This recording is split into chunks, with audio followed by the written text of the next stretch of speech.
Starting off, a second national lockdown will come into effect from Thursday, meaning that once again non-essential retail, gyms, bars and restaurants will close. International travel will be banned and employees will be told to work from home. The Prime Minister's decision has been met with a backlash from all sides, with former Conservative Cabinet Minister Esther McVey saying the lockdown cure is causing more harm than COVID. Now, it's sparked really passionate conversations up and down the country, not least here. We've been talking about it from the second we got into work this morning. What's your take on it, Saira? Look, I'm really disappointed, and I'm actually supporting a campaign called Time for Recovery. This is something that's backed by leading businessmen, scientists, people in the NHS, politicians. And they argue that, look, lockdown is not the answer. I think what they're saying is, look, we have to protect the elderly, we have to protect our care homes, but we have to allow people who can work, who are fit, who are able to carry on working. Because, look, for me, the need to keep the nation healthy, you've also got to balance that against the need to keep people fed, active and productive. And I think what we have learnt since the last lockdown, which was in March, is that many people have put social distancing in place in the workplace. If we go to the shops, people's businesses, small businesses, manufacturing, they've done what the government says. They are practising social distancing, they're wearing their masks, they've got hand sanitisers everywhere. And for me, I think we can't get rid of this. We have to learn to live with this safely. And also, I understand the government wants to protect the NHS. We cannot protect the NHS and we cannot fund the NHS if people are not working and keeping this economy vibrant. And that money goes to the NHS. And finally, my final point is this. Look, I'm OK. Lockdown doesn't affect me that badly. There are people in this country that are going to food banks, that can't pay the mortgage, that have got children that are dependent on them. They can't work, but they can because they're fit and healthy too. Right. That is not right. I feel that people who have paid their mortgages, have got comfortable homes, you know, lockdown's OK for them. It's not for the majority of people. And for future generations, we are absolutely destroying their futures. And I'm sorry, there has to be a balanced approach to this. So you're saying you don't want lockdown to happen? I don't want lockdown, no, I don't. Gloria, you feel very strongly the other way. I do, and I love Saira dearly, and I'm sure lots of people up and down the country would agree with many points she makes, and maybe it's partly to do with my age, but sometimes I think you cannot balance money against deaths, and the figures are escalating at an alarming rate, and you only have to look at Italy, Germany, Belgium, France to see the hospitals absolutely packed, people in corridors, they can't deal with it all. And Boris did not want to, here's me calling him just Boris, but anyway, Boris did not want to necessarily go into a national lockdown, but sometimes you have to. These figures are critical, and we have to try and break that circuit they talk about. We have to do something, and it horrifies me that 700 young people last night were at a rave in Bristol, and so there comes a point when we all, whether you're young, old, middle-aged, whatever, that you have to take this into your own hands and do something positive. And I feel really sorry for business people, but I was so glad to hear that furlough had immediately been continued, even though it was supposed to stop this weekend. But we'll be... So I just think...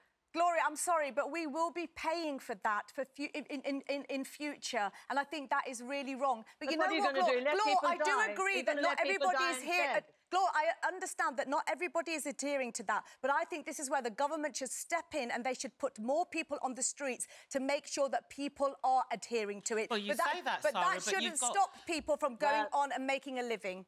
You say that, Saira, but it's very hard for people to say, I'm going to adhere to this when you've got members of Parliament themselves that are not adhering. I mean, you've got Margaret Furrier, who came from Scotland. She had symptoms. She took a test, travelled all the way to London, went into Parliament, found out the test results were and then were positive, and she still travelled on public transport and went back and got a slap on the wrist for it. When people who are adhering and they're sticking to the guidelines as best as they can, putting up the plastic coverings. But you cannot punish the whole nation for the actions of a few. This is serious. It's actions of a few, but you've got to lead by example at the same time as well. And people, you're saying non-essential. You know, people's businesses, they're essential to those people that are running their small business. Just because, you know, you've got a supermarket, you go into the supermarket, some people have got masks on, some people haven't got masks on. But this is where it's for people to take personal responsibility, and if you want to get out of this, then do something about it. If you're a member of Parliament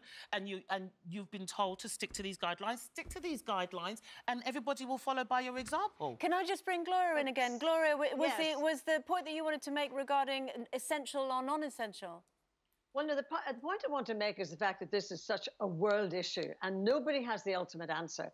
And Saira, I respect you a lot in terms of your business and everything, but you don't know It's not the just facts about sufficiently. business, Gloria. No, hang on. You're basing it a lot. And I understand why people are upset that their businesses have to close again. But you or nobody else has the ultimate answer to this. It's a huge problem. And it's worldwide, not just this country.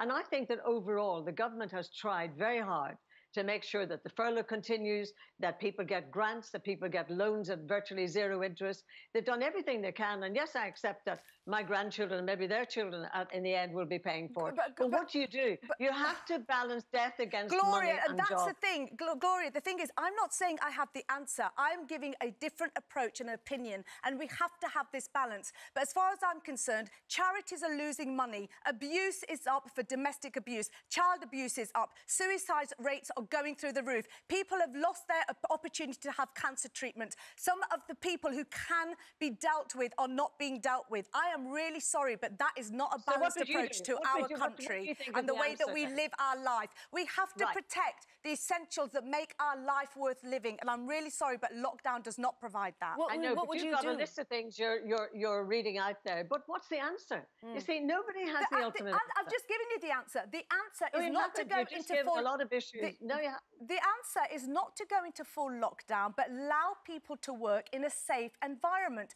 And since last lockdown, people are putting in place... If I went into a shop the other day, I had to sanitize my hand, I wore my mask, and they only allowed a certain amount of people to go in.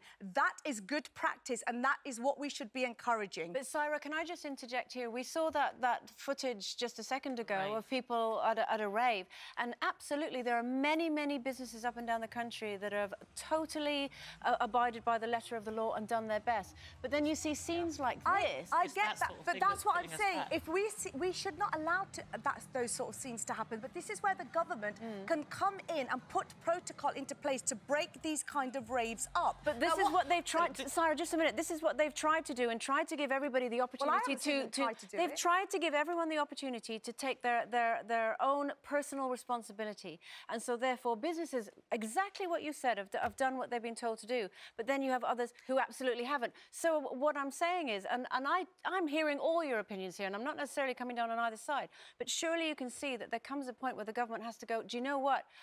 We're going to have to just shut everything down. We don't live in a totalitarian state. If you live in China and the government tells you to do something, you're going to do it. We are a very different nation of people, and it's different policies for different cultures and different people. And we have to find a way which is very balanced to keep people's livelihoods going in a safe environment for our economy. Some would say, Saira, that they tried to be balanced and people paid no respect to it. So it's because of the people I paid respect to it. And that's great.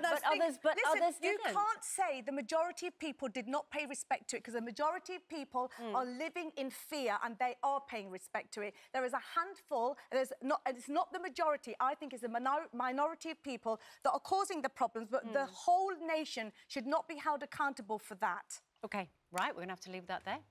As you can see, fiery not only here, and I'm sure it's the same in your house and in businesses up and down the country.